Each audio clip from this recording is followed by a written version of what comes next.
Bom dia, pessoal.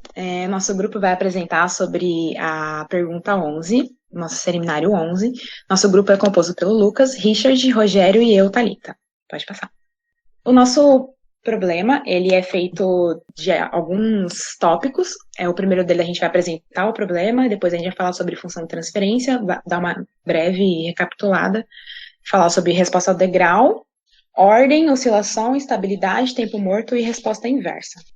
Então, o nosso problema, ele é o seguinte: o gráfico na figura 1, obtido a partir de um degrau na abertura da válvula e observando a resposta dinâmica da temperatura.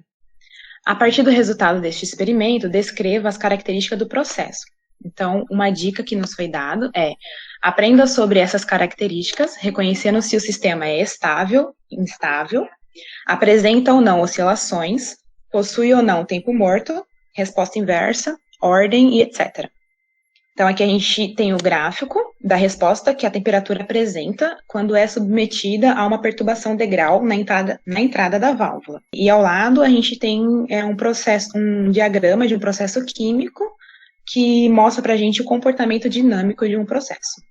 A gente aqui vai fazer apenas uma análise qualitativa, mas a partir da observação desses gráficos a gente pode inferir valores, como, por exemplo, o tempo morto e o tempo característico. Então, eu vou lembrar um pouco o que é a função transferência. A função transferência é uma função que descreve as características dinâmicas de um processo. Então, ela é dada da forma g de s é igual a um y de s sobre u de s, onde o u de s é a variável de entrada e o y de s é a resposta. A gente aplica a transformada de Laplace e a gente obtém a resposta dada em y de s. No sistema de primeira ordem, a gente tem esse sistema que é característico de primeira ordem, e no sistema de segunda ordem tem esse GP de S, também característico de segunda ordem. Então, explicando os termos das equações anteriores, a gente tem que o Kp é o ganho estacionário. Ele é a razão entre os valores finais da resposta de uma determinada entrada. E o zeta é o fator de amortecimento, que ele nos indica o grau de oscilação na resposta após uma perturbação em alguma variável de entrada.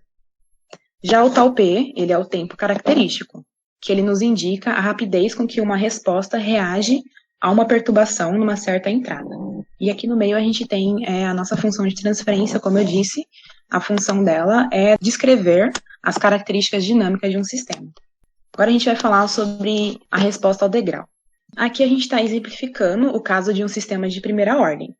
E aqui a gente tem a nossa função degrau, o U de S, é igual a uma amplitude, A. E para a gente receber essa função de transferência, a gente multiplica a função degrau, a perturbação degrau, né, no caso, a transferência, a função de transferência. E aplicando uma transformada de Laplace inversa, a gente obtém uma função que indica o comportamento da saída após a perturbação degrau. Nesse caso, no exemplo, a gente deu essa resposta para um sistema de primeira ordem, mas é análogo para sistemas de ordens superiores. Então, aqui a gente tem um gráfico de saída adimensional contra o tempo adimensional de uma resposta ao degrau de um sistema de primeira ordem. Agora vamos falar sobre a ordem de um sistema. O sistema de primeira ordem é aquele cuja resposta, y de t, é descrita por uma função diferencial de primeira ordem. Analogamente, um sistema de segunda ordem e ordens superiores. Então, a ordem nada mais é que a ordem de um sistema de equações diferencial. Então, a gente tem aqui sistema de primeira ordem, de segunda ordem, e aqui uma representação de um sistema de ordem superior. O sistema de ordem superior, ele é uma série de sistemas de primeira ordem. Então, concluindo sobre qual é a ordem do nosso sistema. A gente conclui que o nosso sistema ele é de ordem superior, porque os sistemas de primeira ordem, eles apresentam respostas rápidas. E esse formato em S, que é o da resposta do nosso problema, ele só aparece em ordens superiores que 2. E eles também apresentam respostas mais lentas. Então, por isso a gente concluiu que o nosso sistema possui ordem superior. Agora a gente vai dar continuidade falando sobre se o sistema apresenta ou não oscilações. Bom dia, sou o Richard, irei dar continuidade à apresentação e o próximo tópico é a oscilação. Na parte superior, estamos indicando um plano complexo. O primeiro caso é quando a raiz apresenta uma parte real negativa, menor que zero, e o y podendo variar de menos infinito a mais infinito. Neste caso, a resposta será uma oscilação decrescente. No caso, onde a parte real é igual a zero e a parte imaginária varia de menos infinito a mais infinito, retirando zero, neste caso, irá oscilar indefinidamente, sem decrescer e nem crescer. O terceiro caso é quando a parte real é positiva e a parte imaginária, diferente de zero, varia de menos infinito a mais infinito. Neste caso, será uma oscilação crescente. Observando o gráfico do problema, podemos verificar que não há oscilação. Neste caso, é um gráfico não oscilatório. Bom dia, pessoal. Meu nome é Rogério. Agora a gente vai falar sobre a estabilidade do nosso processo. Bom, o que é a estabilidade, né? Ela pode ser definida como um processo estável, ele possui uma saída limitada, sempre que a entrada seja limitada. Ou seja, a gente não está trabalhando com intervalos que variam. Por exemplo, o degrau ele não pode variar de zero até infinito por muito tempo, porque aí não é uma coisa limitada. E a nossa resposta também. Se o nosso y, a resposta dele conforme vai passando o tempo, vai indo para mais infinito ou menos infinito, também não é uma resposta limitada. Então, por isso que a gente define assim, que um processo estável tem que ter a sua saída limitada, sempre que a entrada também seja limitada. E aí, como que a gente faz para medir isso? Então, primeiro a gente gera uma perturbação na nossa variável de entrada, e aí a gente analisa a nossa resposta ao longo do tempo. Então, se o nosso processo for estável, a gente vai ter dois tipos de gráficos. Então, o primeiro gráfico, a gente vê que é um gráfico exponencial decrescente, ou seja, depois de um determinado tempo, ele praticamente se mantém constante ali. Já no gráfico 2, a gente vê que ele oscila, porém, depois de um determinado tempo, essa oscilação já não é mais tão significativa. Então, uma coisa que pode acabar confundindo é achar que, pelo processo ter esse perfil oscilatório, ele não ser estável. Só que a gente vê que, conforme passa o tempo, o y ele começa a ficar limitado. Então, o gráfico 2 também é característico de um sistema estável. Agora, por outro lado, tem como o nosso sistema ser instável.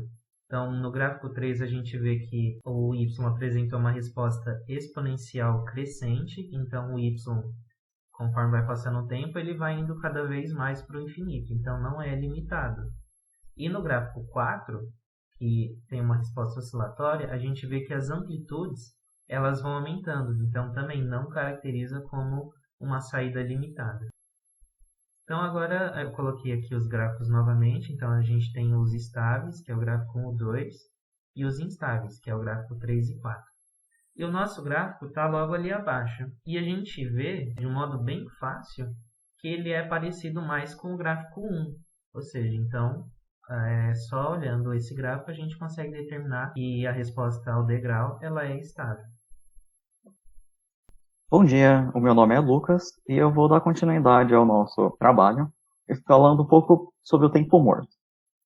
O que é um tempo morto, que também pode ser chamado de retardo por transporte? Ele é um fenômeno muito comum em transportes de fluido. Por exemplo, quando você abre uma válvula, você não sente, né, essa perturbação imediatamente lá no seu medidor. Ela demora até chegar lá, ela demora um tempo até a resposta chegar até lá.